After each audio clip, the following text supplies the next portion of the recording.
श्री गुरु सत्ताय नमः। आप सबको प्रणाम। सितंबर 1927 में श्री राम ने 16 वर्ष पूरे कर लिए। ननिहाल पक्ष ने बरसौली अलीगढ़ में पंडित रूपराम शर्मा जी की कन्या का सुझाव दिया। नाम था सरस्वती देवी। ताई जी अपने भाई के साथ भावी वधू को देखने तुरंत चल पड़ी। बरसौली पहुंचकर सरस्वती को देखते ही उन्होंने पूछा, गौ माता की सेवा कर लेती हो बेटी? कन्या ने कुछ जवाब नहीं दिया। शील और लज्जा से वह नीचे देखने लगी। रूपराम जी ने जवाब दिया, खूब पूछा बहन जी, सरस्वती को गौ सेवा के अलावा कुछ और ज़्यादा अच्छा नहीं लगता। घर परिवार संभालने और स्वभाव आदि के बारे में ताई जी ने ज़्यादा बात नहीं की। उनका मानना था कि कन्याओं को किसी भी वातावरण में ढाला जा सकता है। स्वभाव से वे बुरी नहीं होती, उनमें दोष दुर्गुण और विकार आदि भी नहीं होते। बहुओं को ससुराल के लोग ही परायापन अपनाकर रिश्ता खराब कर लेते हैं। पंडित रूपराम जी और गांव के 2-3 रिश्तेदार आवलखेड़ा भी आए। उन्होंने श्री राम को देखा। पैतृक संपदा इतनी ज्यादा थी कि खाने कमाने की चिंता ही नहीं करनी थी। पूजा पाठ में श्री राम की प्रवृत्ति और निष्ठा तो उन सबको बहुत पसंद आई। रूपराम जी को पूजा कक्ष के मंदिर जैसा वातावरण बहुत भाया। कहने लगे, हमारी बिटिया को भी पूजा पाठ बहुत भाता है। शिव पार्वती की आराधना प्रतिदिन करती है। 5 वर्ष की थी तभी से शुरू कर दी थी। इतना कहकर पंडित रूपराम जी रुके। श्री राम और उनकी बाल सेना के सदस्यों का स्वराजी कार्यक्रमों में हिस्सा लेना उन्हें पसंद नहीं था।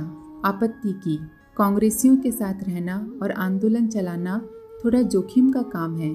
कल को कुछ हो सकता है, फिर बच्ची क्या करेगी? इस आपत्ति की काट निकालते हुए ताई जी ने कहा, होने को तो कहीं भी किसी को भी कुछ भी हो सकता है। उस हालत में क्या करेंगे? स्वराज आंदोलन में मालवीय जी महाराज तक और गांधी जी सभी शामिल हैं। आगरा मथुरा के बड़े ठिकानेदार लोग भी आंदोलन में शामिल हैं। यह तो गर्व करने लायक बात है। ताई जी की बात सुनकर रूपराम जी का समाधान हुआ। उन्होंने अपनी आपत्ति वापस ले ली और श्री राम को अपना जामाता बनाने का फैसला कर लिया। वागदान आदि की रस्म तुरंत संपन्न हो गई।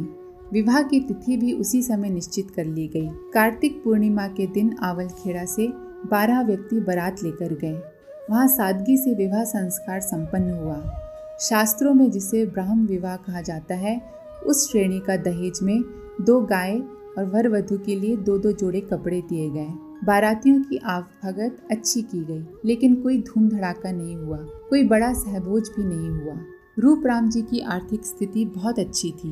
वे कई गांवों को एक साथ भोजन करा सकते थे। लेकिन विवाह तय होते समय ताई जी ने साफ शब्दों में कह दिया था कि इस शुभ अवसर पर फिजूल खर्ची न की जाए, विवाह सादगी से संपन्न हो। आवलखेड़ा लौटते ही श्री राम की दिनचर्या पहले की तरह सहज हो गई। विवाह संस्कार और दूसरे रस्म रिवाज पूरे करने में 4 दिन लग गए थे। इस अवधि में निर्धारित जप पूरा नहीं हुआ।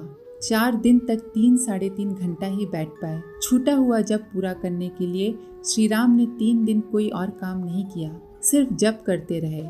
स्नान आदि के अलावा किसी और काम के लिए पूजा गृह से भी बाहर नहीं निकले।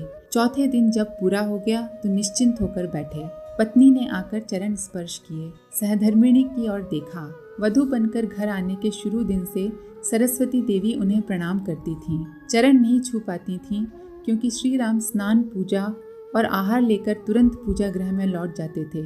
नव वधू उन्हें दूर से ही देखती और प्रणाम कर लेती थीं। चौथे दिन उन्हें चरण स्पर्श का अवसर मिला था। ताई जी भीतर किसी और कक्ष में थी।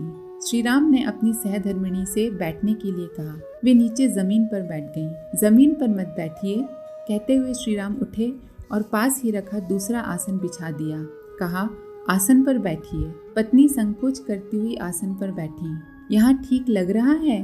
कोई असुविधा तो नहीं है? जैसी बातें पूछने के बाद उन्होंने कहना शुरू किया, तुम विवाह कर आ गई हो। विधि ने हमारे भाग्य में दंपत्ति होना लिखा था, सो हो गए। लेकिन तुम्हें आगे चलकर बहुत कष्ट उठाने पड़ सकते हैं।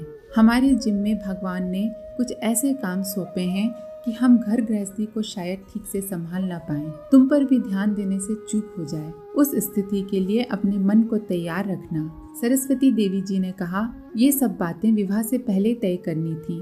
अब क्या? इस वाक्य से लगा कि जैसे उल्हाना दिया जा रहा हो, लेकिन वैसी बात नहीं थी। उन्होंने कहा, पिताश्री ने आपके साथ हमें विदा कर दिया तो यह भगवान की ही इच्छा है। भोलेनाथ ने आपके साथ धर्म निभाने का ही आदेश दिया। हम नहीं जानते कि आगे क्या कष्ट या सुख मिलने वाले हैं।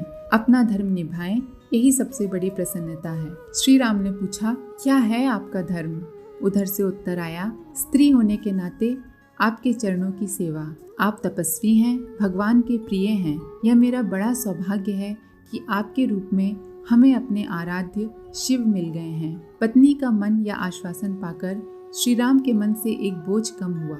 वह समझ रहे थे कि पत्नी को यहाँ के परिवेश और मुझ जैसे पति को निभाने में बड़ी भारी अड़चन होगी। वैसा कुछ नहीं था। ताई जी को आता देख नववधु अपने आसन से उठ गई, भीतर जाकर अपना काम देखने लगी। ताई जी ने कहा, मायके वाले बहू को लिवाने आ रहे हैं। एक बार तो बिटिया कुछ समय के लिए अपने यहाँ जाती ही है। श्री राम ने सुनकर कोई जवाब नहीं दिया। वे चुपचाप उठकर बाहर आ गए, अपनी बाल सेना के सदस्यों को ढूंढने लगे। कुछ दिन तक संपर्क नहीं रहने से वे सभी यहाँ वहाँ हो गए थे। अगले दिन सब लोग इकट्ठा हुए। इस बीच कहाँ क्या विशेष हुआ है, इस बारे में जानकारी का आदान प्रदान हुआ। 8-10 दिन में कुछ खास नहीं घटा था। श्री राम को अचानक ख्याल आया, हुब्ब चाचा के क्या हाल हैं? पिछली खबर उनके बीमार होने की थी। हुब्ब चाचा यानी पटवारी हुब्बलाल।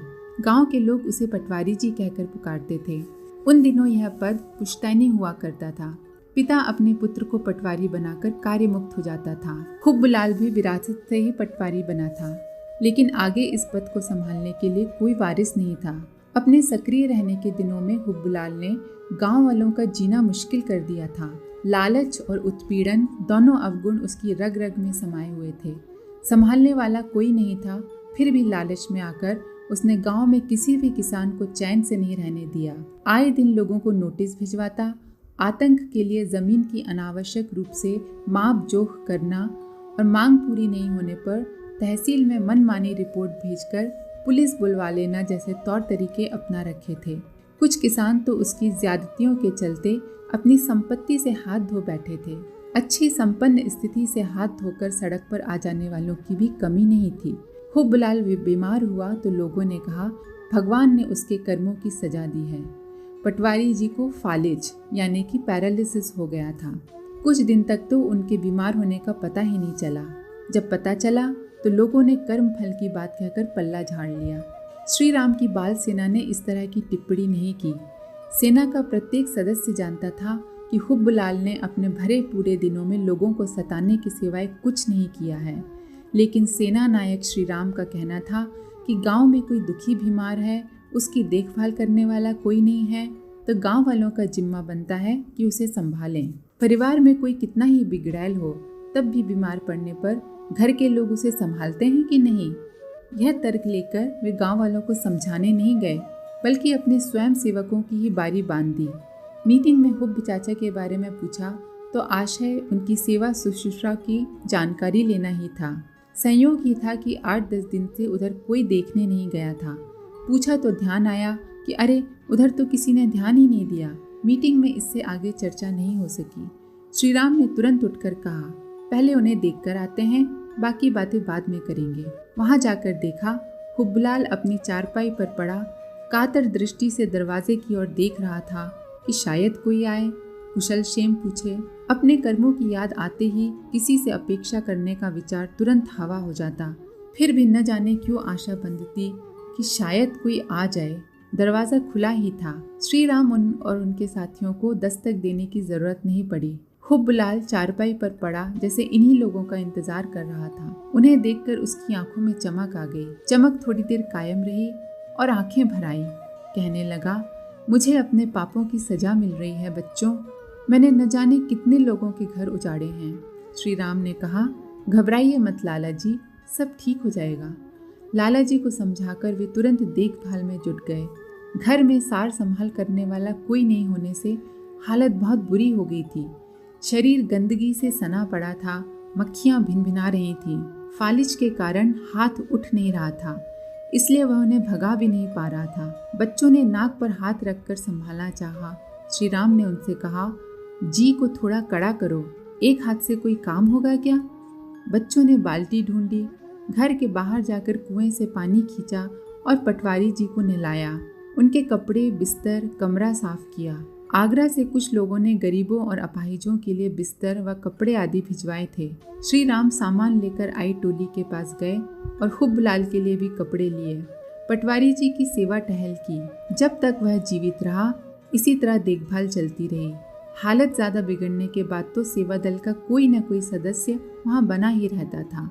हुब्बलाल ज़्यादा दिन जीवित नहीं रहा। जितने दिन भी जीवित रहा बच्चों की सेवा से यह संस्कार लेता रहा कि स्वार्थ के लिए जानबूझकर किसी का अहित कभी नहीं करना चाहिए। जहाँ तक हो सके दूसरों की सेवा करनी चाहिए। मरने से पहले पश्चाताप और ग्लानि में डूबे जा रहे हुब्बलाल ने श्री राम को अपने पास बुलाया। बुदबुदाते हुए कहा कि अगला जन्म मिला तो भले ही पशु योनि में जाऊं, लेकिन मैं पशु होकर भी सेवा करना चाहूँगा।